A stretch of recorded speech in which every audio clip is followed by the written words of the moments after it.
Okay, so many of these inverse trig questions had more than one piece to them. So if it helps, remember that arctan is the exact same thing as inverse tangent, just a different way to write it. And when we had more than one layer here, we always carried this outside layer down.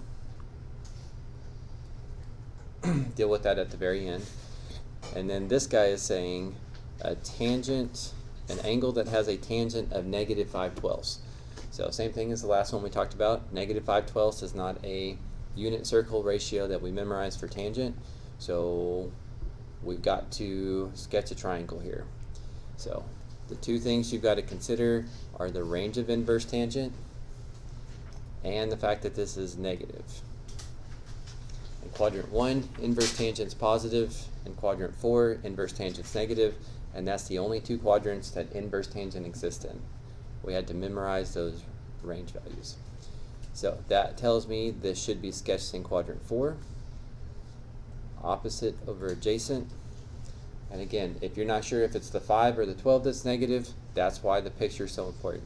It's going down 5, that's how I know this is a negative 5. It's going right 12, that's how I know that's a positive 12. Okay, and then Pythagorean theorem for the third side.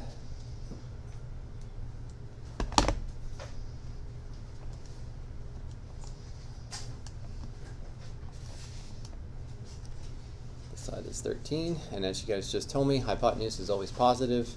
X can be negative if it goes left, y can be negative if it goes down, but hypotenuse is just a length. And then finally, secant is always hypotenuse over adjacent. So now that I have all three sides, I can see the hypotenuse is 13, the adjacent is 12, and so that's the answer I'd end up with.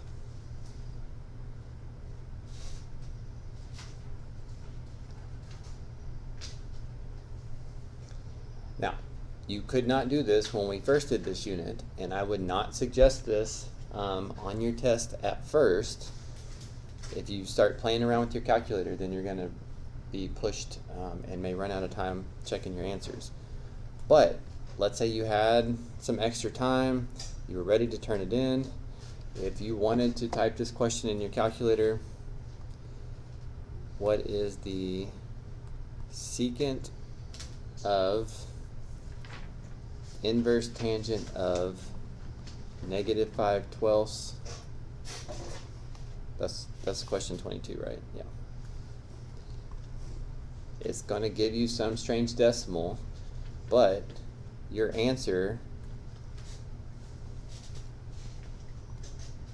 is supposed to be equivalent. So by plugging in your answer and seeing that you got the same decimal, we'll confirm for you that this is correct and you don't need to spend any more time on it. And if those decimals were different, then you would know something's wrong with your answer.